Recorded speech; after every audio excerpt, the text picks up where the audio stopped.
ساتھی کہہ رہا ہے کہ رکھے میرا خیال. دوسرا ساتھی ہے سمندر.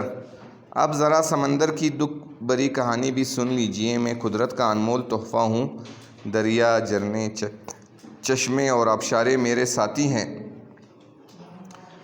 کبھی آپ کشتی رانی سے محفوظ ہوتے ہیں تو کبھی مزیدار مچھلی سے لطف اٹھاتے ہیں. یہ مچھلیاں بھی سمندر سے آتی ہے اور آپ یہ سفر بھی کرتے ہیں کشتیوں میں. کبھی میری لہروں پر تختہ رانی کے ذریعے موج در موج آگے بڑھتے جاتے ہیں. تختہ رانی سمجھتے ہیں؟ ایک تختہ ہوتا ہے، اس پہ لوگ جو ہے سمندروں کی لہروں کے اوپر چلتے ہیں اور انجوائے کرتے ہیں. آپ مجھ سے کیا فائدے نہیں اٹھاتے؟ میرے سینے پر بڑے بڑے بحری جہاز چلتے ہیں جو ایک ملک کا سامان دوسرے ملک تک پہنچاتے ہیں. اس سارے فائدے کے بدلے آپ مجھے کیا دیتے ہیں؟ کچرا، گندگی اور آلودگی. یہ تین چیزیں آپ سمندر کو دیتے ہیں اتنی زیادہ اچائی کے باوجود. رہائشی کالونیوں، فیکٹریوں اور کارخانوں کا آلودہ پانی میرے صاف پانی میں ملا دیتے ہیں. بہت سی آبی مخلوق پلاسٹک کی تیلیاں نگلنے سے یا زہر آلود پانی کی وجہ سے مر جاتی ہیں. کچھ تو خیال کریں.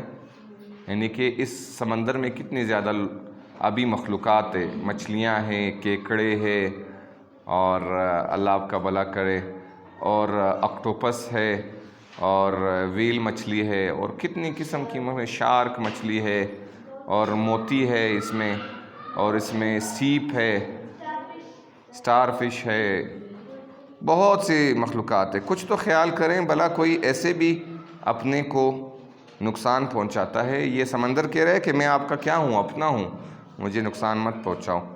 اچھا، یہ تو دو بندوں نے گلے کر دیے آپ سے. بندے تو نہیں ہیں، دو چیزوں نے، ایک درخت نے، ایک سمندر نے. تو سمندر کا خیال رکھیں گے انشاءاللہ. اب آپ نے فضا کا خیال رکھنا ہے. یہ کوئٹہ دیکھیں، کوئٹہ کے آپ جا کے آسمان کو دیکھیں، بالکل گرد و غبار سے خالی. اس میں آپ کو دھواں ہی دھواں نظر آئے گا، مٹی ہی مٹی نظر آئے گی. وجہ کیا ہے کہ آپ لوگوں نے فضا کو بھی گندا کیا ہے. فضا کہتے ہیں آسمان کے اندر جو فضا ہے، یعنی کہ ہوا کو. اب غور سے دیکھیے اپنی فضا کو. کیا چاند تارے اتنے ہی روشن نظر آتے ہیں جتنے پہلے کچھ سال پہلے دکھائی دیتے تھے؟ پوچھئے اپنے بزرگوں سے. ان کا جواب یقیناً نفی میں ہوگا. یعنی کہ وہ کہیں گے کہ نہیں، پہلے بہت صاف تھا. انسانوں کی لگائی ہوئی فیکٹریوں کے دھوئیں، کوڑا کرکٹ جلانے کے دھوئیں، گاڑیوں، ایئر کنڈیشن اور ریفریجریٹر سے نکلنے والے خطرناک مادوں نے میرے حسن اور میری تازگی کو ماند کر دیا ہے. میں ہرگز یہ نہیں کہتی کہ دور جدید اور سائنس کی ترقی سے فائدہ نہ اٹھائے، بلکہ درخواست کرتی ہوں کہ اس آلودگی کا کوئی حل نکالے. حل آپ کی نظر میں کیا ہے؟ حل تو یہ ہے بیٹا، یہ جو ابھی دنیا میں کیا ہے، ابھی الیکٹرک کار آ گئی ہے. یعنی کہ وہ بجلی سے چارج ہوتی ہے، دھواں نہیں چھوڑتی، اور پھر واپس بجلی سے چلتی ہے. پہلے تو یہ کاروں کا مسئلہ. آپ لوگ تو کار اتنی زیادہ استعمال کرتے ہیں، موٹر سائیکل سودا سلف لانا ہو نزدیکی دکان سے تب بھی موٹر سائیکل پہ جاتے ہیں، گاڑی میں جاتے ہیں. بھائی پیدل چلو، صحت کو بھی فائدہ ہوگا. دوسرا یہ ہے کہ آپ نے غیر ضروری جو ہے وہ آلودگی نہیں پیدا کرنی. آپ کے بس میں جو ہے کم از کم اس پر تو غور کریں. کچرے کو مناسب طریقے سے ٹھکانے لگائیں. کچھ لوگ کچرے جلاتے ہیں. کچرا جلانے سے بھی دھواں ہوتا ہے اور فضا آلودہ ہوتی ہیں. گلیاں نالیاں صاف رکھیں تاکہ پانی کے بہاؤ میں رکاوٹ نہ آئے. پانی کو بلا وجہ کھڑا نہ ہونے دیں.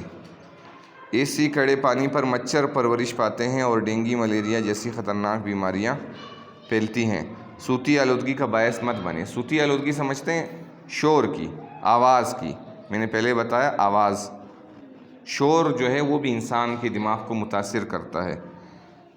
خوشیاں منائیں مگر شور شرابہ کرنے سے گریز کریں. اب آپ دیکھیں کہ آپ لوگ اپنے ہمسائے کو کتنا تنگ کرتے ہیں. آپ کے گھر میں خوشی ہے، آپ نے زور زور سے ڈیک لگا کر گانے بجانے شروع کر دیے. اس سے آپ کا ہمسایہ تنگ ہوتا ہے.